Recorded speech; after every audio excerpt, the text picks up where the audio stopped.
Hello, hello, j'espère que vous allez bien, en tout cas mieux que moi.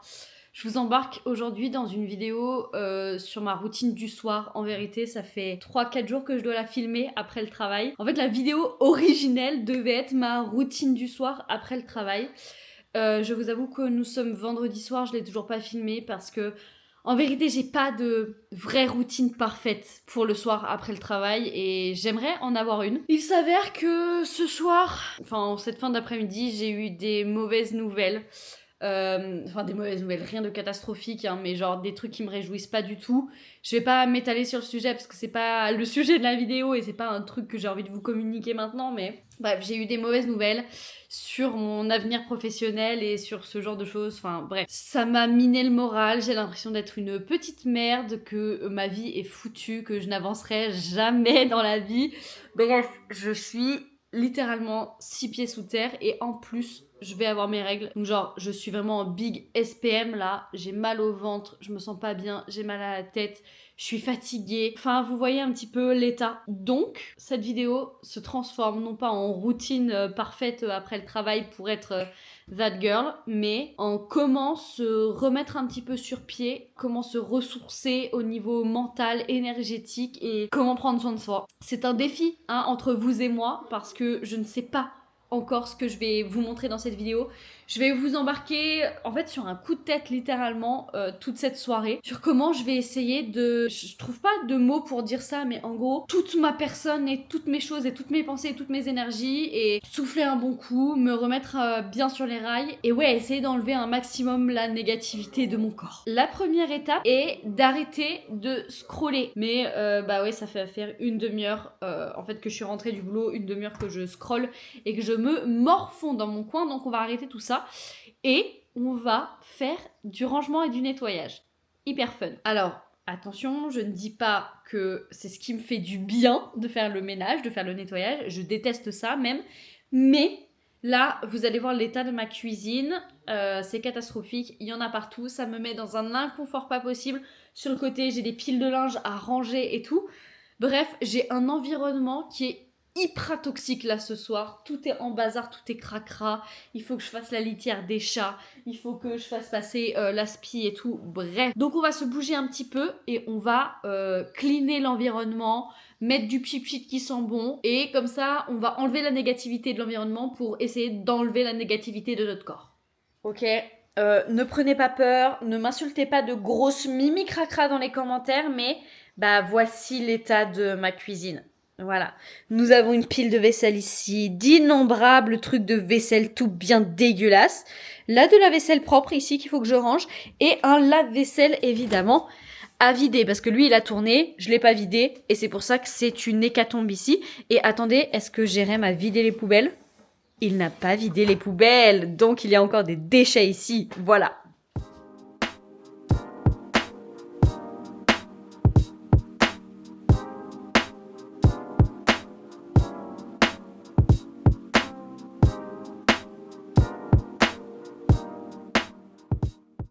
Ok, maintenant que mon intérieur est propre et rangé, avec mon magnifique bouquet de fleurs, et ben il est temps de s'occuper du rangement et du nettoyage de ma petite personne. Alors oui, ce que j'ai pas précisé, c'est que quand ça va pas, le premier truc que je fais en rentrant chez moi, c'est d'enfiler un pyjama. Voilà. Je ne supporte pas les vêtements de ville, les jeans, les t-shirts serrés, les machins et trucs. Franchement, dès que je rentre chez moi, ça jarcle direct. Il n'y a rien de plus confort qu'un pyjama. Oui, pour certaines personnes, le fait de mettre un pyjama sans s'être lavé, c'est peut-être un peu mimi cracra. Je le conçois. Et c'est pour ça que je vais aller prendre une douche, me démaquiller, m'attacher les cheveux. Et c'est parti pour la suite des activités qui me font du bien.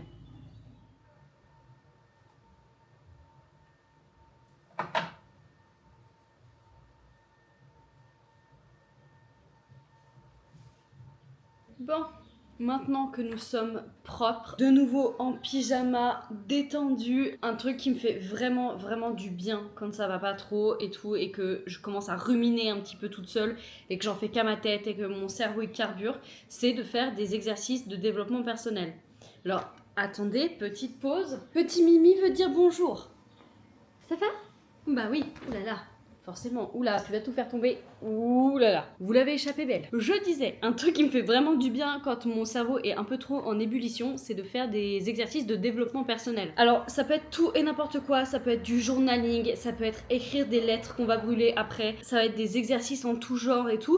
Aujourd'hui, je viens de tomber en fait sur une vidéo sur TikTok qui m'a interpellée et d'ailleurs qui m'a donné envie de faire cette vidéo parce que j'avais envie de le faire en live avec vous et c'est ce TikTok là. Si t'as jamais su ce pourquoi t'es vraiment fait, c'est parce que personne t'a montré cet exercice. Ça s'appelle le Ikigai et t'as juste besoin d'une feuille et d'un stylo. En fait, ça vient du Japon, à Okinawa, l'une des régions du monde où il y a le plus de centenaires et ça veut littéralement dire ce qui donne de la valeur à ta vie. Donc pour le faire, tu dessines 4 cercles qui se croisent au centre et dans chacun d'entre eux, tu vas répondre à une question. Premier cercle, qu'est-ce que t'aimes faire? La musique, le sport, aider les gens, résoudre des problèmes, liste absolument tout ce qui te vient en tête. Deuxième cercle, qu'est-ce que tu fais mieux que les autres? Pour t'aider, tu peux te demander sur quoi les gens te demandent conseil d'habitude. Troisième cercle, pourquoi est-ce que tu peux être payé? Ce qui peut devenir un vrai métier, ce qui a une vraie valeur sur le marché. Quatrième cercle, de quoi le monde a-t-il besoin? Est-ce que ce que tu fais aide les autres? Est-ce que ça résout un vrai problème? Est-ce que ça manquerait à quelqu'un si ça disparaissait? Si tu coches 3 cases sur 4, par exemple ici, sans passion, bah c'est un job alimentaire. Ou là, sans marché, bah c'est un hobby. Et l'ikigai, c'est le point où les 4 cercles se rejoignent. Voilà, donc le but c'est pas de trouver l'ikigai, le truc au milieu, c'est surtout de lister en fait les choses qui me font plaisir, les choses que je suis et ce que intrinsèquement en fait, ce qui fait de moi la personne que je suis en gros.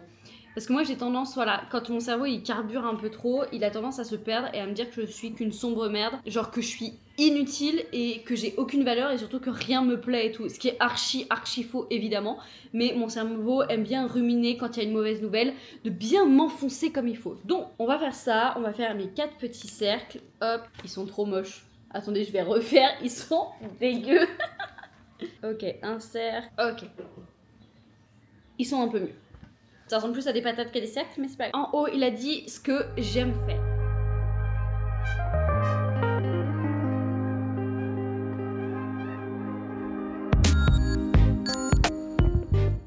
Bon, voilà, exercice terminé. En vérité, c'est allé assez vite, mais juste là, alors je sais pas si j'ai encore trop la tête dans le guidon ou si c'est vraiment l'ikigai qui s'est révélé à moi, mais ça me prouve juste que genre ma vie de rêve, c'est d'être créatrice de contenu, c'est terrifiant.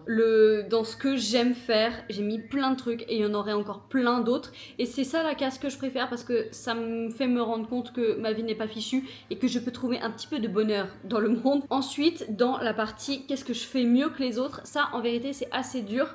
J'ai mis des trucs assez bateaux où je sais, alors pas que je suis meilleure que les autres, mais c'est genre là-dessus qu'on me demande des conseils.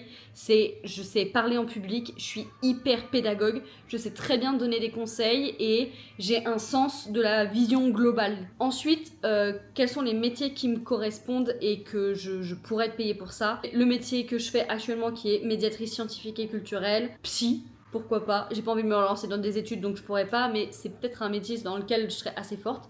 Et création de contenu évidemment. De quoi le monde a besoin? Alors pareil, ça pour qui je me prends pour savoir de quoi le monde a besoin, mais en gros à mon échelle j'ai marqué de la santé mentale, du divertissement et de l'inspiration. On prend tout ça, on mélange et au milieu ça nous donne quoi?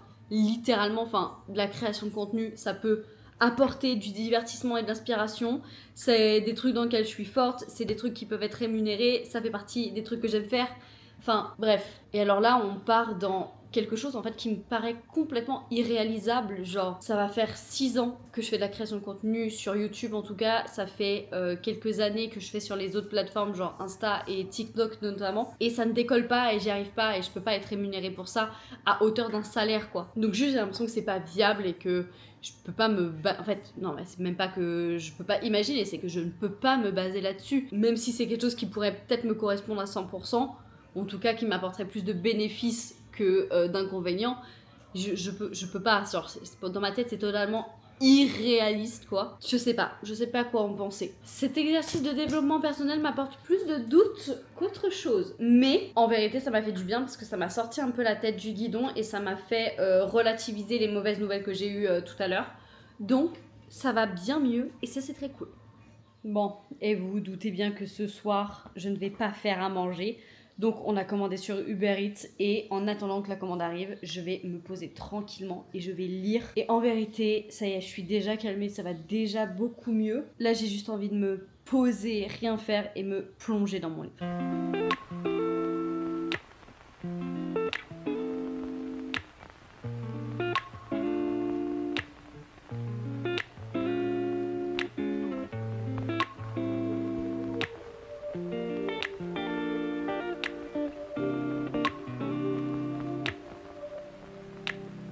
We used to have each other's playlists. No, no. Used to be each other's best friends. Yeah. And now we go our separate pathways. But your heart's still in mine. Yeah. And maybe we could try it next week again. But I don't wanna think we're toxic.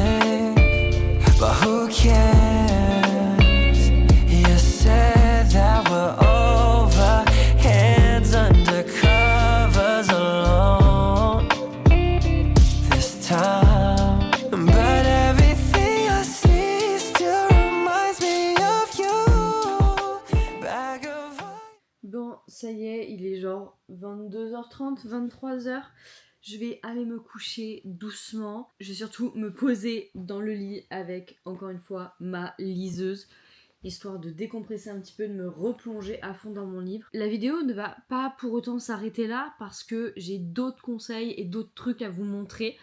Je l'avais déjà expliqué, je crois, dans un TikTok, mais en fait, la meilleure façon pour moi de lutter contre l'anxiété et la peur du monde, la peur de l'inconnu, la peur de faire des boulettes, la peur de l'échec, etc., c'est un truc tout bête, c'est de sortir, de faire des expériences, de parler avec du monde et d'entretenir des relations sociales. Ça peut paraître hyper bizarre, surtout pour les gens qui ont genre de l'anxiété sociale, évidemment. Mais moi j'ai une peur bleue de l'inconnu, de l'échec, des trucs comme ça. Et là, avec les mauvaises nouvelles qui sont arrivées plus tôt dans la journée, j'ai l'impression d'être une sombre merde et que ma vie va s'effondrer en fait. Et donc demain et après-demain, en fait tout ce week-end, je vais côtoyer du monde, je vais faire des expériences, je vais faire des activités qui me font plaisir, des trucs en fait qui n'étaient pas du tout prévus et pas du tout corrélés avec la situation actuelle dans laquelle je suis, mais qui en fait se sont organisés à droite à gauche, notamment demain matin, première chose qu'on va faire en se levant dans la matinée, c'est d'aller se faire masser avec mon chéri. En fait c'est mon cadeau de Noël et on a décidé il y a genre 2 semaines de prendre rendez-vous, en fait j'ai booké le truc et je pense que ça ne pouvait pas aussi bien tomber, malgré le fait que mon premier réflexe, là maintenant tout de suite, c'est d'avoir envie d'annuler, genre pour rester entre guillemets à pleurer dans mon coin demain matin, parce que vu que je suis de mauvaise humeur, etc., j'ai pas envie de sortir, j'ai pas envie de profiter de quelque chose et je sais pas, j'ai juste envie de me renfermer sur moi-même, alors que c'est débile parce que je sais que ce qui va me faire du bien et ce qui va me montrer que la vie vaut la peine d'être vécue entre guillemets, c'est faire ces trucs trop cool comme ça, genre d'aller se faire masser. Alors déjà ça n'arrive pas tous les 4 matins et c'est trop bien, ça va me faire du bien, ça va détendre mon corps, mon esprit et tout. Enfin, franchement c'était la meilleure activité que j'aurais pu booker. Petite parenthèse, je vais aller travailler samedi soir, donc demain soir, parce qu'au boulot on a un événement et je suis de service, donc de 18h à 23h je vais aller travailler, mais soit. Et dimanche ensuite on va faire de nouveau un truc genre giga méga cool que j'attendais depuis trop longtemps. Je vous en dis pas plus, on se retrouve en fin de vidéo pour tout ça. The next day.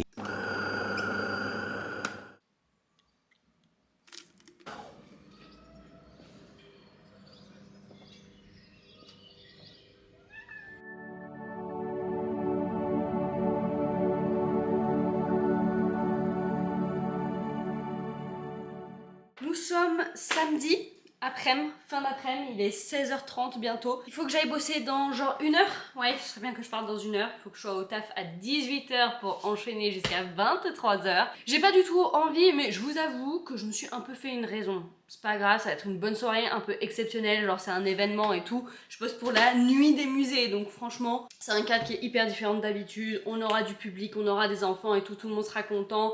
La bonne ambiance de la musique et tout.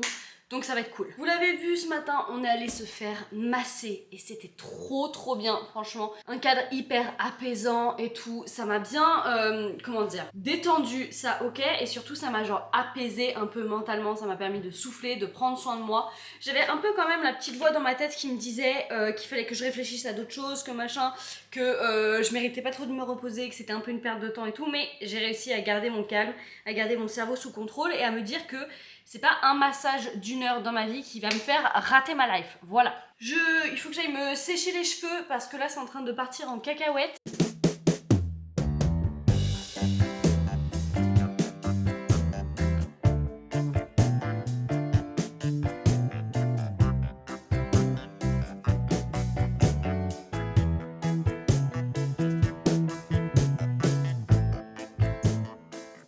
One eternity later.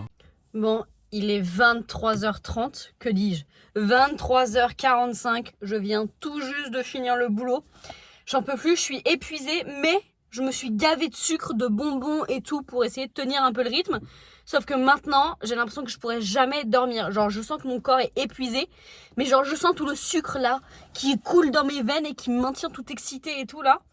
Du coup, pour aller dormir et être en forme demain pour ce qui arrive, ça va être très compliqué. Et puis en plus, je suis hyper trop excitée pour demain, donc je vais avoir encore moins envie de dormir.